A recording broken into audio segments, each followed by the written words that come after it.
So can we go back to that ecosystem then, as you describe it, and talk a little bit more about what is necessary for all sides, for all players in that ecosystem, to be able to succeed in these new models? Sure. I think there's been a lot of conversation on the investor side, but we're just starting to talk with local governments, state governments, and also the equally important nonprofit provider Sure. as part of the ecosystem. You know, one of the things we've learned about innovation and social innovation specifically is that when it is most successful, it often is about combining the interests and the perspectives of people who are unused to working together. And at its core, the social impact bond is a very powerful tool because it does unite the investors, the providers, the governments, and the recipients of service in a new way. That's the power of the tool. It's also a challenge. These are not institutions or people who are typically used to working together, and therefore we cannot expect that simply by announcing our excitement about a tool or pursuing a few pilot projects, we're going to create the broader ecosystem that can enable those kinds of people to work together more effectively. And so our work for the social impact bonds, we think that this idea is exciting enough, and we know that certainly the work that the NFF and other partners are doing will ensure that there will be a few pilot projects in the next few months and years. There's already a pilot going on in the UK, as you know. There are advanced steps toward setting up pilot projects in the US.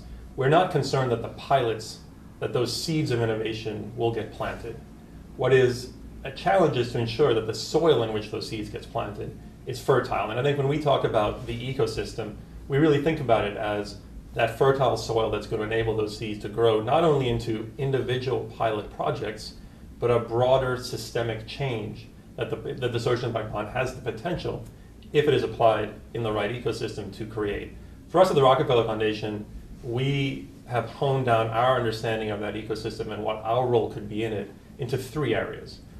We believe that there are intermediaries who need to be supported, organizations that will structure social impact bonds and be the glue that connects those various constituencies unused to working together.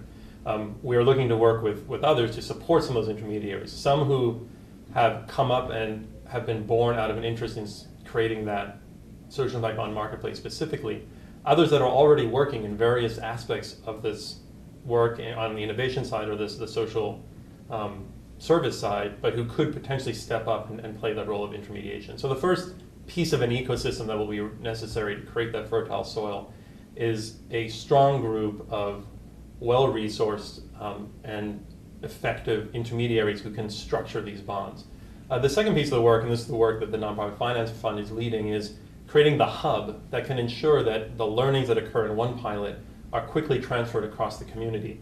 Again, we are not worried that individual pilots will take off, but we want to ensure that when those pilots do take off, the learnings we create, not only in their outcomes, but also in the process of getting them done, are learnings that can quickly be disseminated across all the various players in the space who need to understand what is both the power of this tool and also its limitations. Because there is a challenge that without effective coordination and connection, the hype might outrun the reality of what is possible. So the first piece of work is to make sure there are strong and effective intermediaries.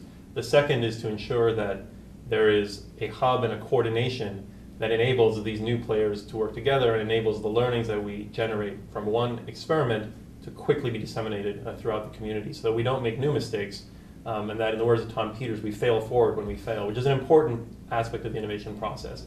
The third piece of the ecosystem is going to be working with local governments and with the providers to ensure that they have the capabilities, again, to understand what this tool can be, to understand what it should not try and be, and to work effectively with investors and with those intermediaries and with the service providers to pursue the next generation of social impact bonds. Again, for us, this comes out of our innovation work. We've learned a lot, not just at the Rockefeller Foundation, but in general, the field of social innovation has developed some important learnings in the last decade about how we take innovation and ensure that it is replicated and goes from an exciting pilot to really realizing its potential for systemic change. And for us, that's the theme. We're supporting. We also believe that while social impact bonds in many aspects can generate earned revenue for providers, whether they're nonprofits or for-profits, that there are components of that ecosystem that will by necessity need to be subsidized. We're not shy about that. We think it's important to understand where public goods are going to be important so that people can focus on building the ecosystem and not just on launching individual projects. And so for us as a foundation, while we invested using our PRI dollars into the social impact bond in the UK, we're also using grant money to help provide those subsidies and look forward to working with a range of other funders, both the private foundations as well as city and local governments, not only to get some pilots launched, but also to build that broader ecosystem, the intermediaries, the ability to network and coordinate, and the ability to help support local, state governments and the providers to take advantage of this new tool.